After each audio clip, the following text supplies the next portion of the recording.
In the next part of our seminar, we're going to write recursive formulas.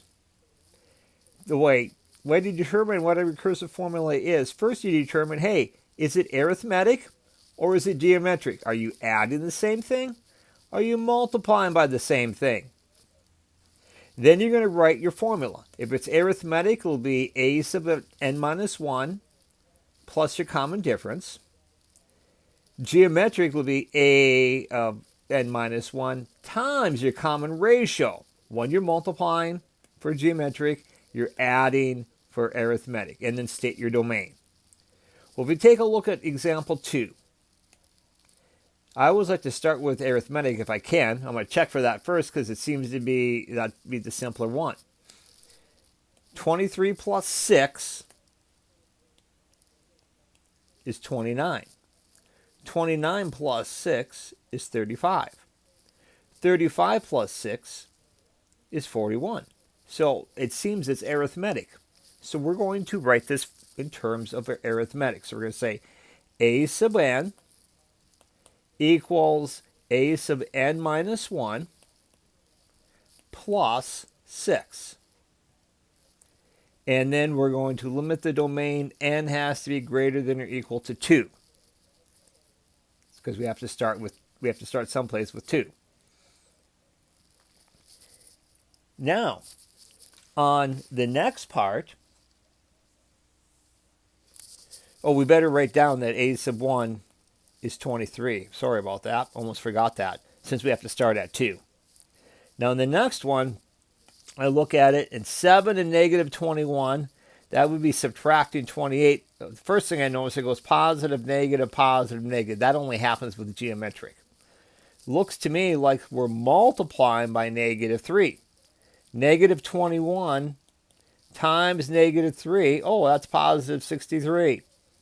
63 times negative 3 is negative 189. So we're going to write this as a geometric series, a recursive.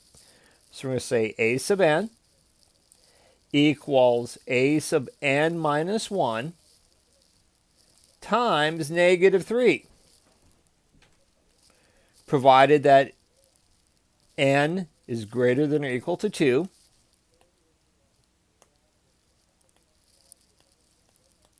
And our first term would be 7. That looks like a 9. Let me write that as a 7. Now let's look at an application of this. It says the price of a car depreciates at the end of each year. Write a recursive formula for the sequence. Well, if we take a look here, are we going down by the same amount each time? If we take 12,000 minus 7,200, let's use a calculator for that one. If I have one. Yep. If I go 12,000 minus 7,200, we get 4,800. Now if I take 7,200 and I subtract 4,800, I get 2,400. Is year 3 2,400? No, it's not. So this must be geometric. So let's find the common ratio. So I'm going to take 7,200 and I'm going to divide that by 12,000. Well, the first thing I notice, I can reduce that a little bit because that's 72 over 120. Well, then I can divide 72 by 4. That would be 18. 120 divided by 4 would be 30. Oh, I'm still not done. Let's divide that again. In fact, what am I doing? Let's just use the decimal. Let's take 18 divided by 30. Because we're doing a percent. So 60%. So we're saying, hey, we have a 60% depreciation each year.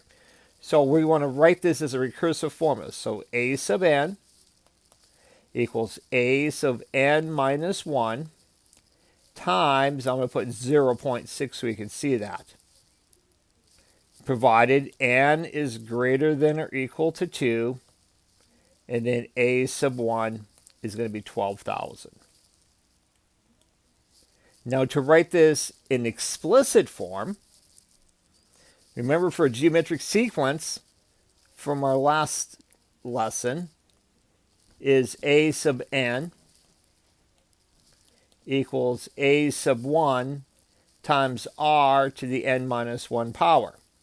So in this problem, our nth term is going to be our first term, which is 12,000,